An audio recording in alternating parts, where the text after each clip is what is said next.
What it is, what it do, what it does, LATD Nation. Welcome back to the channel, man.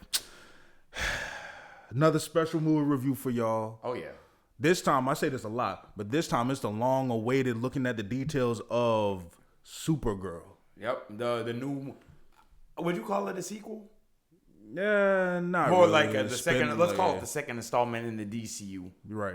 Yeah, obviously following the success of last summer's Superman, one of my favorite movies of last year. Yeah, same. Definitely. David Cornsweet, star-making performance as Clark, Superman, gave me a lot of hope for not only this iteration of the character, but for James Gunn's DCU in general. Okay. So, Supergirl is not something I would necessarily have been that excited about on its own per se, even though I was a fan of the Supergirl TV show in the 2010s. Right. Underrated show in my opinion. But it was the fact that it was the continuing of the DCU, which I really think, as I said, got off to a really strong start. I love the visuals, the camera work, everything that James Gunn was doing with that movie. I was a huge fan of. So I was really looking forward to seeing how that would be furthered with this movie, because obviously Kara is Clark's cousin. Right. So I'm thinking, oh yeah, they're about to really like cook this one. And what I can say starting off positives, Millie Alcock was great. Oh yeah, I agree. I kind of hate how she got so much. No, I didn't know. Kinda. I hate how she got so much like hate in the beginning, talking about she was ugly and this, that, and the third. I'm like, not everybody is gonna look like some supermodel. Like, yeah, but you already know what that it's is. the internet, man. It's these people online, these, I guess, alpha males, quote unquote, aka alpha incels. That's what they literally digital incels. Like, bro, like it's not that serious. Like they even tripping on God of War La Fay when that got announced too. Yeah, because apparently she don't look good enough. I'm like, to man, be a god. Like, no, what are we really talking about? It ain't even just that. It's because she's a woman. You're a woman, yeah. That's true. It is even like shit. But who complains about this in 2026? Yeah, shit. What if she was a black woman? That would. Oh yeah. Like, you see how they were tripping about Yasuke? Yeah, that's a whole different situation. But we already talked about that before. One of our earlier videos on the channel, so y'all ought to check that out. Way back in the day. But anyway, like I agree, Millie Alcock really did steal a lot of the show. Well, I mean, it is her show. Yeah, literally. But there'll be some moments where like the side characters will steal the show while the main character's just kind of there. Yeah, but this wasn't the case though. She helmed her movie well. Yeah, I agree. Like I like that they went in the direction of Craig Gillespie with the direction of she's still grieving her planet. She's grieving her parents, the planet. Everything she knows is essentially gone. She has Kal-El, aka Clark Kent, aka Superman. Mm-hmm. But what is that do for her? She's just literally out in space getting drunk all the time. To kind of run away from the pain of like her past, essentially. Right, exactly. And then you got this other character named Ruthie, played by Eve Ridley. And her family she's on a revenge tour, you know what I'm saying, against Elias Noel. Terrible villain in my opinion. Yeah, we'll get to that. Go ahead. Yeah, she's on a whole revenge quest herself, and it's like a whole buddy cop type thing. So it's kind of like not like Rush Hour, but not even like Bad Boys, but it's its own thing, man. It's just like a whole good cop, bad cop thing. Or really, no, bump that. It's more like Last of Us more than anything. Kinda, yeah, I can see that. Yeah, man. But going into the positives. Oh well, we going into the positive. Like Millie Alcock, I agree. She killed it. I'm looking forward to seeing more of her as Supergirl. Yeah. I agree. I'm definitely looking forward. to that. I can't wait to see how they play her and David Cornsweet play off of each other as Superman and Supergirl. Because they have great. Because David Cornsweet is in the movie as Clark. He cameos several times, and he really, for me, only furthered why it is I loved him so much in the role last year. Right. He really, to me, is Superman. Like, he was a perfect casting choice as Superman. I say he's just as good as Christopher Reeve was. He's definitely one of them. He's definitely one of them ones. He's up there for me. I don't think there was any real bad portrayal of Superman though, in my personal opinion. Agree with that. We ain't counting Nicolas Cage. The Superman that never was. Yeah. But it's like every scene that he's in, he really just embodies like the difference between him being where he's from and how he grew up versus how Kara grew up. Right. Like they have they have two different perspectives. Right. On life. Because obviously, and she even states this in the movie, that he kind of grew up basically knowing good all his life. He didn't really go through the stuff that she went through. Yeah, right. Exactly. Because when he got blasted off the planet, he was still a baby. Yep. But Kara still went through the whole destruction of Krypton. Well, was she born yet? She was born after. Yeah, that's what I'm saying. Okay, that's what I thought. Because in the comics, it's different. Kara was off the planet. She saw the planet get destroyed in the comics. So technically, she's older than Superman in the comics from a chronological standpoint. Yeah. But from a biological standpoint, she was stuck in suspended animation until she got to Earth. So technically, she's the older cousin. Yeah. So, but okay, so that's what I thought. I saw like her mom still being pregnant and everything with Kara, while they said that they showed Kal-El's rocket or Clark's rocket going to Earth already. So okay, that's what I thought. Because yeah, like we said, she's seen all of Krypton's. Well, she hasn't seen the destruction, but she saw the aftermath. Yeah, and she lived through the aftermath because. And then, like, that's ultimately the saddest part. While Clark kind of did get lucky finding people, being found by Ma and Pa Kent, John and Martha Kent. So, I really did like that compare and contrast between them, how he's the very hopeful one and very, like, larger than life, happy-go-lucky, and she's very jaded. Down, he sees the good in everybody. I see the truth. Right. They're both very both down to earth in different ways. Their dynamic is really, really, like, I really cannot wait to see more how they play off of each other. Another character. I kind of wish that we had gotten more of that. Yeah. In this movie. But it's Supergirl, and we understand. But that probably would have saved the movie a little bit. But we'll get to that. We'll get to that. Another positive, Jason Momoa as Lobo. Lobo, what? Like, Jason, like.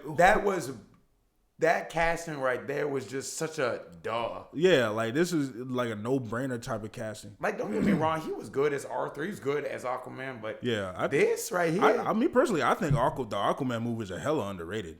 The first one is pretty good. Yeah, like, but Jason Momoa as Lobo was like, chef's kiss. Literally, he was like, perfect.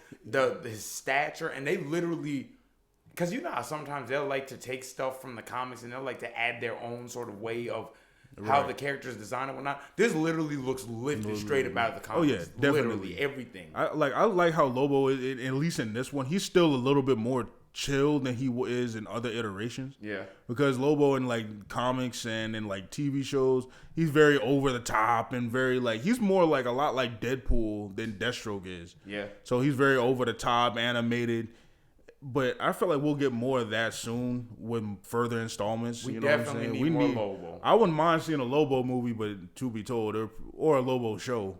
But I wouldn't be surprised if they did that. Yeah, but it don't need to be deep or anything. It just need to be Lobo going up, messing stuff up, bro. Like high key. I agree. He reminded me, his role almost kind of reminded me strangely. I don't know if this comparison makes sense. Almost reminded me of Battle Beast.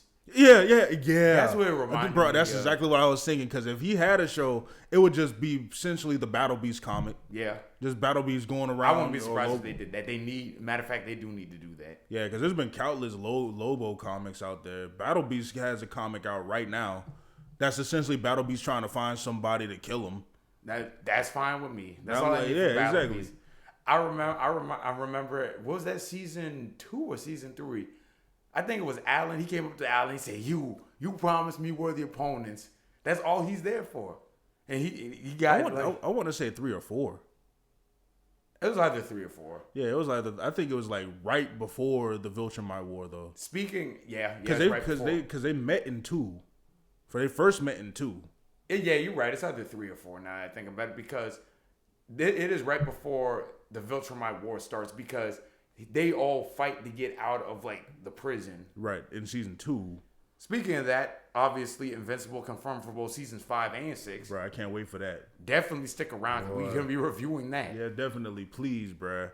Tell you the truth, at this point, I'm more high on Invincible than I am on The Boys at this point. Yeah, easily. I had the same here, because The Boys ended in a rough patch, and we reviewed that too on the channel too if y'all want to check that out. But season 4 and 5, but back to Supergirl. Yes, definitely back to Supergirl. Yeah, man. Like, all the performances here were very good. Like, I enjoyed them for what they were. The performances are great. My issue with this movie is direction. Yep. characterization. Yep. Pacing. Yep. And just overall tone. Come on. This movie, I really feel like Millie Alcock deserved a better first outing as Supergirl. Preach. She deserved so much more than what this movie is. This movie is not horrible. No. But compared to Superman and how strong and how different of a comic book movie that felt, this movie was a disappointment because it just felt like, especially for it to be only the second movie in the overall franchise, it really feels like kind of been there, done that. It felt like a James Gunn movie, but without James Gunn's anything, to be honest with you. It felt like a diet version of a James Gunn movie. It was like a steak with no seasoning. Yeah. Like, if I'm being, man, that sounds greedy as hell. That's how you know I'm hungry.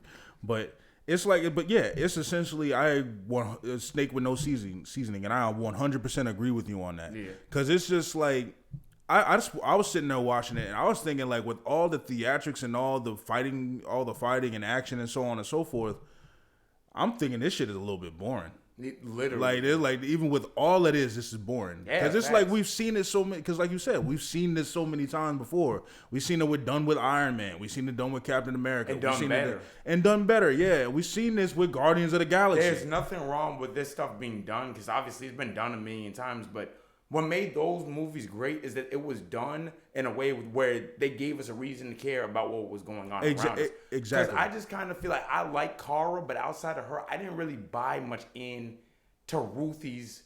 I think a lot of that more so doesn't have to do with necessarily the actress.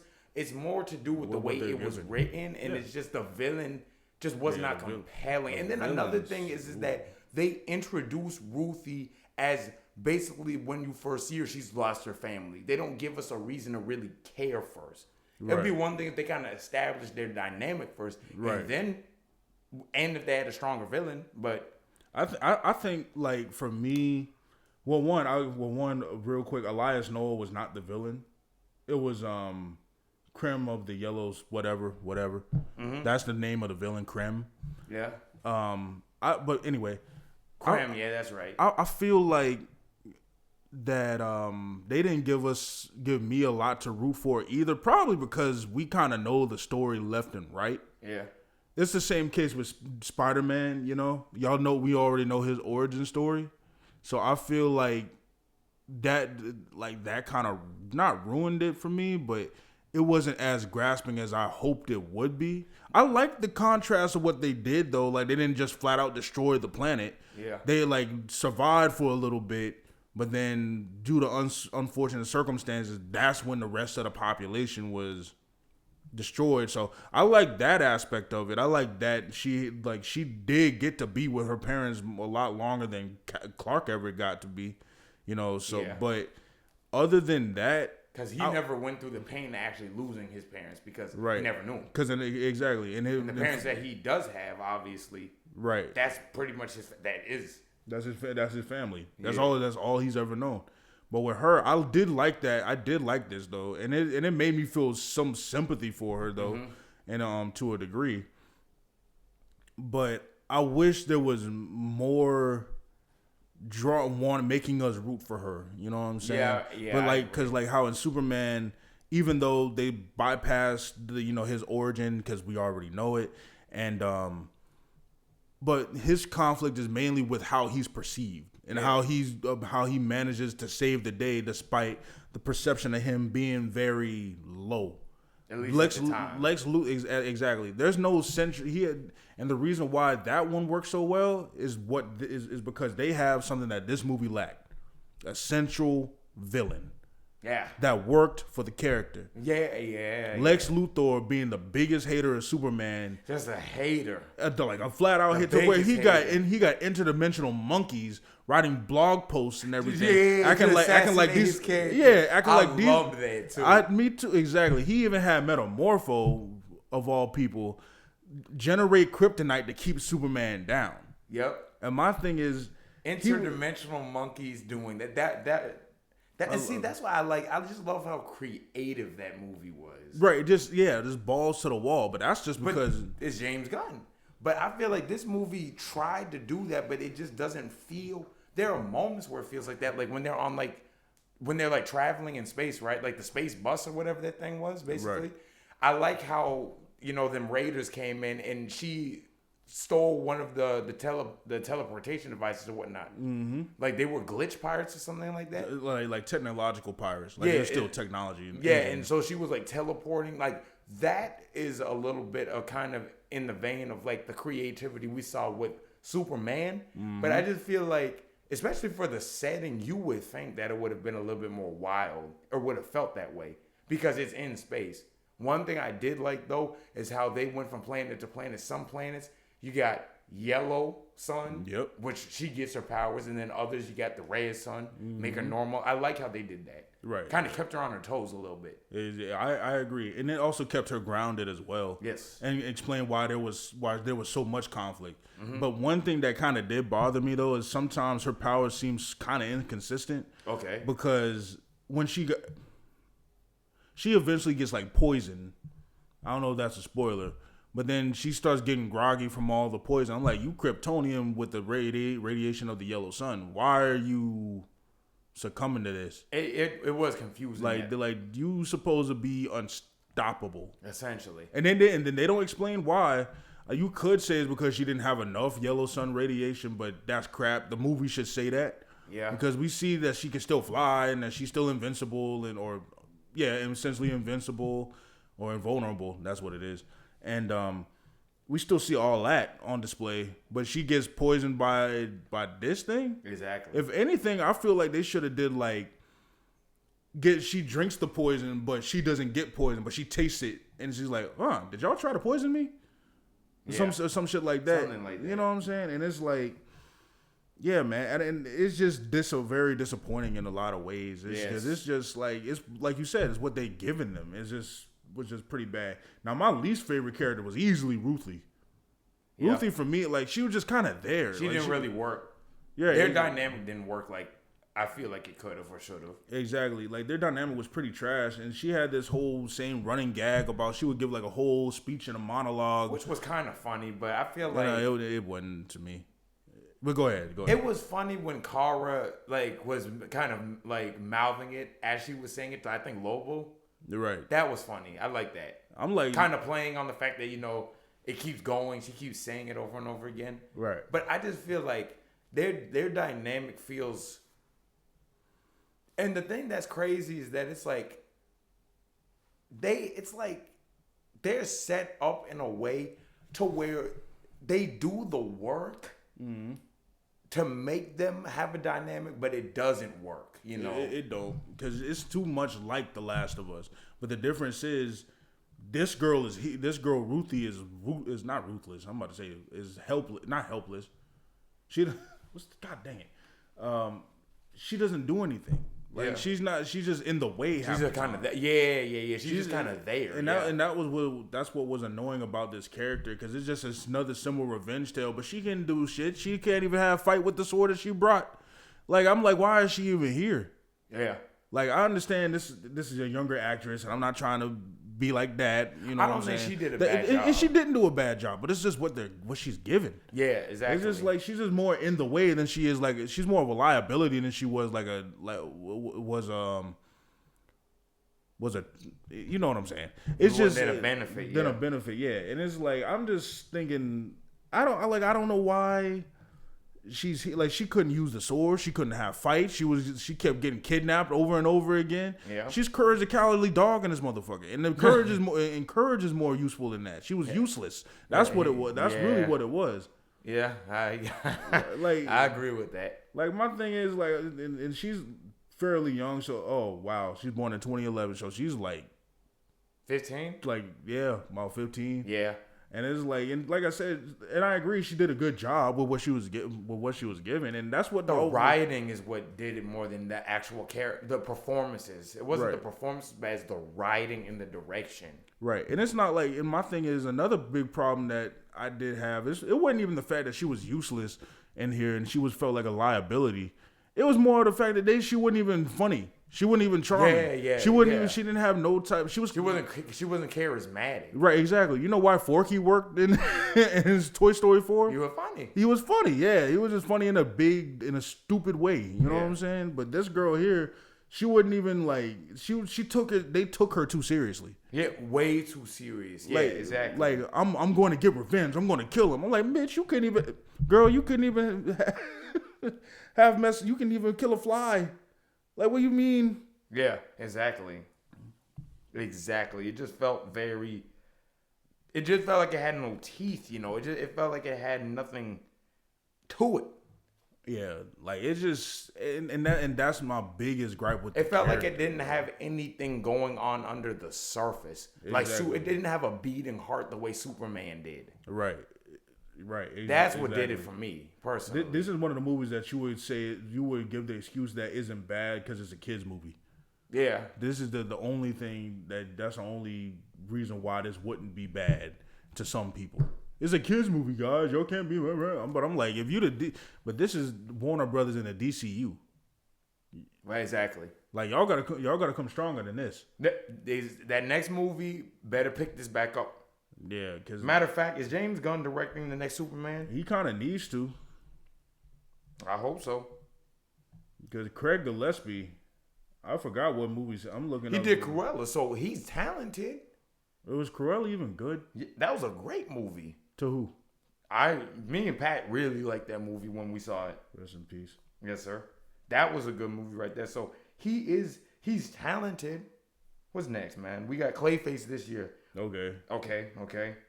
Man of Tomorrow next year in 27. Okay. Brave and the Bold, Batman, of course. Yes, sir. Okay. So we got let's see something. We got some good stuff to look forward to. Hopefully, this is just maybe sophomore slump. Sometimes that happens. Yeah, sometimes, but it can't be a slump this bad because the movie wasn't even terrible. Like, I'm getting into ratings real quick. Honestly, I give this about a 5 out of 10. I would agree with that. It was just kind of just 5, yeah. It was just just something there. It's just a little something to watch. It wasn't even like it's background noise, really. Low key. That's what we should call the new rating, background noise. I like that. Yeah, we go with background noise. But yeah, this one was background noise for sure. This is a 5 out of 10. 5 out of 10 for me too. Yeah, I see why it's split down the middle in the Rotten Tomato scoring. Yeah, like I'm glad, and for the people that do enjoy it, I'm glad that they enjoy it. Yes, I'm glad, but it just wasn't for me. I agree. Yeah, man. But with all that being said, I've been Jay. It's been Rodney. We're LATD. We got more videos coming soon, more reviews coming soon, more vlogs. Hey, maybe a little basketball or something like that. Oh, yeah. Stay tuned for that. We got a special one on the way. This is about to be funny. Anyway, God bless y'all, man. Look at the details. Peace.